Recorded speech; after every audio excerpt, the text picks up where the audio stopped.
Et donc pour Israël, c'est très important de garder en ligne de mire la capacité de travailler avec la deuxième puissance du monde, bientôt la première. On peut pas se couper de la Chine et Israël, bien qu'étant un petit pays, peut pas non plus.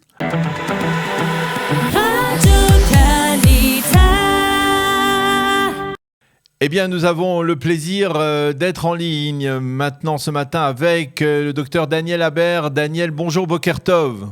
Bonjour à tous. Merci d'être avec nous ce matin.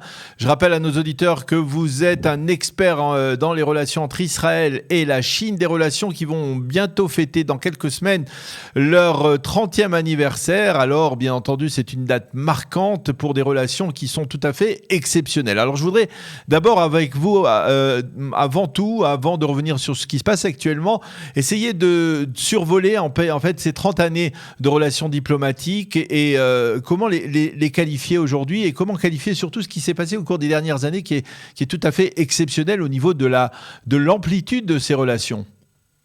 Alors il y a 30 ans, comme vous le dites très bien, il y a surtout les 10 dernières années, entre 2009-2010 et le moment où Trump en 2018 a décidé d'attaquer un peu violemment la Chine. Donc c'est 30, mais dont les 10 dernières étaient les plus efficaces, un peu interrompues, mais pas totalement. Et puis ça s'inscrit dans 1000 ans d'histoire entre les Juifs et la Chine. Évocation que les Chinois aiment bien rappeler. Oui, ils aiment bien rappeler que le peuple juif et le peuple chinois, ce sont les deux plus anciens peuples de l'histoire. Oui, enfin, et surtout qui ont des rapports. Il y a eu les routes de la soie, oui, les marchands, etc. Donc tout ça, les Chinois sont très. Vous savez, quand ils veulent faire plaisir à quelqu'un, ils disent vous êtes un vieil ami. C'est ce que d'ailleurs Xi Jinping a dit lundi à Biden. Je suis content de retrouver mon vieil ami. Alors c'est bon signe. C'est pas péjoratif, alors que Biden pourrait le prendre assez mal puisqu'il n'est pas tout jeune.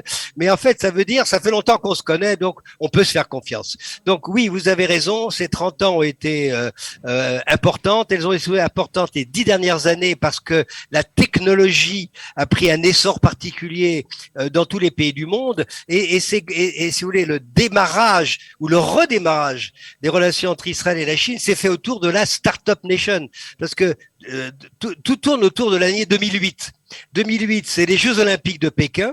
Alors la Chine devient tout à coup aux yeux du monde une grande puissance. C'est l'année où il y a une crise économique majeure qui part aux États-Unis, qui arrive en Europe, où elle est encore assez présente. Elle entraîne une crise de l'euro, etc.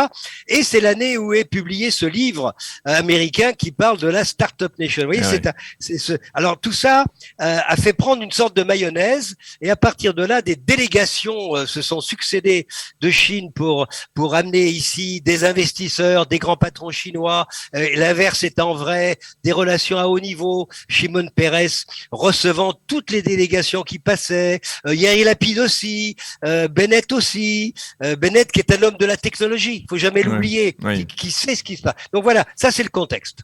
Alors ça c'est le contexte et effectivement il y a de cela, on va dire avant le coup de frein apporté par Donald Trump, eh bien on peut dire qu'il y avait effectivement des relations qui se sont développées de manière exponentielle. Hein. Je ne me rappelle pas des chiffres, vous allez peut-être nous éclairer là-dessus, mais je me souviens d'une visite du vice-président chinois en Israël au cours de laquelle eh bien il avait apporté des données extrêmement positives au niveau des échanges commerciaux, du volume des échanges commerciaux entre les deux pays, entre les deux pays, essayer de nous éclairer comment on en est arrivé là à ce niveau-là. C'est véritablement l'attrait, la séduction de la Startup Nation qui a fasciné les Chinois.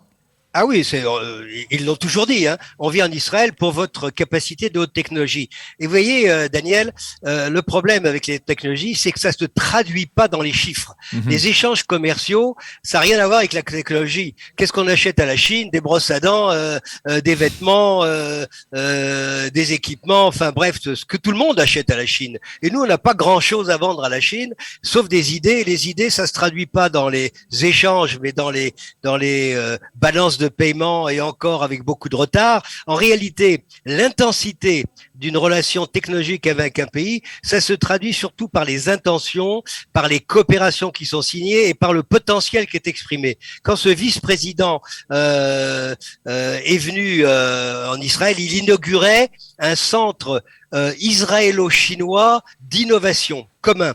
Alors ça, c'est qualitatif, ça se traduit pas pour les chiffres. Les chiffres sont relativement modestes. Même les chiffres d'investissement en capitaux des Chinois en Israël, c'est quelques centaines de millions. C'est très très loin des milliards américains, etc.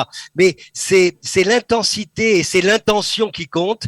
Et donc pour Israël, c'est très important de garder en ligne de mire la capacité de travailler avec la deuxième puissance du monde, bientôt la première. On peut pas se couper de la Chine et Israël, bien qu'étant un petit pays, peut pas non plus. Alors, Israël a autorisé au cours des dernières années les Chinois, dans le cadre d'appels d'offres, à développer des projets d'infrastructures extrêmement importants.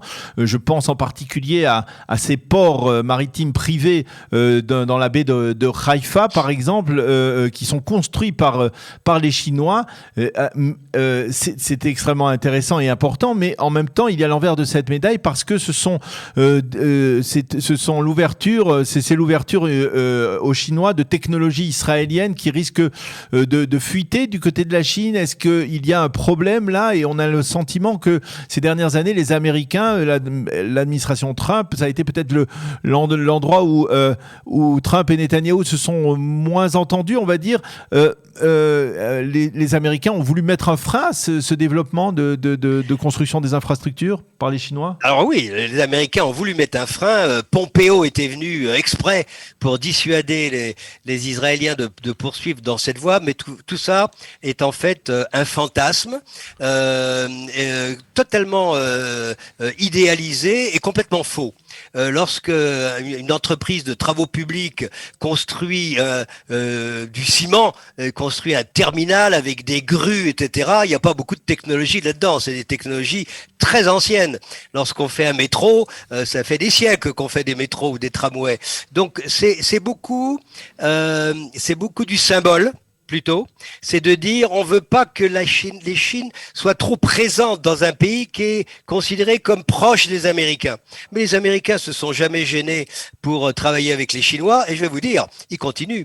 Depuis que Trump a mis des taxes très élevées, 25%, à la majorité des importations de produits chinois aux États-Unis, les quantités exportées par la Chine aux États-Unis sont restées les mêmes. Ont même augmenté. Donc, parce qu'il y a plus de besoins à cause de la pandémie. Conclusion, c'est de l'argent pour le trésor américain. Les consommateurs américains payent un peu plus cher et rien n'a changé. Les investisseurs chinois qui sont installés dans la Silicon Valley sont toujours là. Alors, ils se demandent s'ils doivent rester ou partir. Donc, si vous voulez, il y a ce qui est annoncé puis la réalité des choses. Les Israéliens ont tenu bon.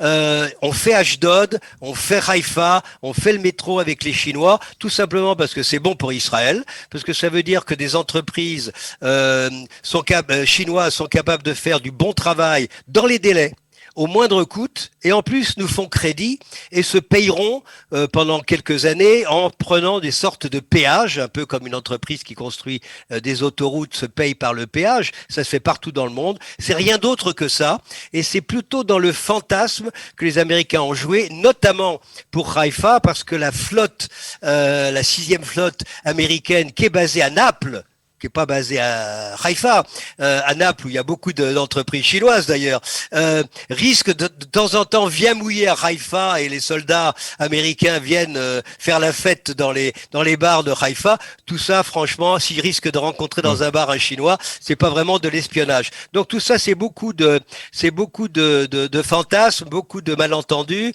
et les Israéliens ont été assez habiles et ont su résister. Alors, ils ont su résister et on peut dire que le gouvernement Netanyahou avait trouvé le juste milieu entre les pressions que pouvait exercer l'administration américaine et la volonté de développer la coopération avec la Chine. Est-ce qu'aujourd'hui, le nouveau gouvernement Bennett-Lapid conserve cet équilibre fragile ou bien, comme on a eu le sentiment au début du mandat de Bennett-Lapid, à travers le vote d'une résolution condamnant la Chine pour le traitement des Ouïghours discours à l'ONU, eh bien, le Yair Lapid et le gouvernement Bennett semblent résolument se ranger aux côtés des États-Unis, quitte à payer cela en termes d'une baisse des échanges entre les deux pays, entre la Chine et Israël. Alors c'est vraiment une question intelligente et cruciale. Ce qui est nouveau, c'est que en même temps qu'il y a un nouveau gouvernement israélien, il y a un nouveau gouvernement américain. Et Biden, c'est pas Trump, et Bennett, c'est pas Netanyahou. Et la séquence Netanyahou a quand même été assez particulière dans la relation avec les États-Unis, parce qu'il y a eu quand même la confrontation de Netanyahou avec Obama. Souvenez-vous du discours de 2015 au Congrès à Washington, sans que Netanyahu aille rendre visite à Obama. C'est du contournement d'une souveraineté qu'on voit rarement. Donc il a pris ses risques et il a un peu détérioré les relations globales avec les États-Unis finalement avec Trump prenant vraiment parti pour le parti de Trump. Donc vous aviez cette séquence où le vice-président de Obama arrive au pouvoir et le nouveau gouvernement israélien doit réparer ces relations qui ont quand même été, disons, très secouées. Et donc, il était normal qu'ils essaient de donner des gages. Et donc, ils en ont donné un en signant une déclaration qui signifiait pas grand-chose, mais qui était quand même une condamnation des Chinois pour quelque chose qu'ils faisaient dans leur propre pays. Et vous savez, Israël aime pas beaucoup être critiqué pour ce qu'il fait dans son propre pays. Il aime pas non plus trop faire ça aux autres. Ils l'ont fait, à mon avis, un peu contraint. Et il y a eu une réaction chinoise assez vive, jouant sur les sentiments, en disant écoutez, on comprend pas, on était des bons amis, nous les Chinois, les Israéliens. Souvenez-vous ce qu'on a fait pour vous pendant la Deuxième Guerre mondiale. On a accueilli 30 000 Juifs d'Allemagne, d'Autriche, on les a sauvés, etc. On croyait que vous en seriez éternellement reconnaissants, et vous nous faites un mauvais coup. Donc, quand il a fallu répéter la condamnation, là tout récemment, Lapid a refusé, en disant ça y est, j'ai dit ce que j'avais à dire. Donc, on voit bien que Israël n'a pas d'autre choix que d'essayer de réparer la relation avec Biden, parce qu'il est là au moins pour les 4 ans, et en même temps il faut sauvegarder la relation avec la Chine. Donc ils vont continuer, les Israéliens, à faire comme faisait Netanyahou, à naviguer, mais il semble qu'aujourd'hui les choses sont en train de tourner. Il y a eu lundi un coup de téléphone qui a duré 3h30 avec vidéo entre Xi Jinping et Biden, où ils se sont dit les choses. Et on voit bien qu'il y a une volonté des deux côtés de mettre des frontières à la confrontation. Faut pas aller trop loin. Il faut surtout pas que ça dégénère, ni en guerre chaude, bien entendu, mais ni même en une sorte de guerre froide qui a coûté tellement cher au monde pendant 40 ans avec l'Union soviétique. On va pas recommencer. On peut se parler maintenant d'homme à homme. Et donc ça a été bon pour Israël parce qu'on sent qu'on veut pas aller trop loin. Donc c'est dans ce nouveau contexte que je pense qu'Israël doit aujourd'hui engager quelque chose qui ressemble pas seulement à naviguer à vue, à donner un petit coup oui aux Américains, à leur dire non de temps en temps, mais à essayer de négocier avec les Américains un modus vivendi, un peu comme Biden et Xi Jinping sont en train d'essayer de faire.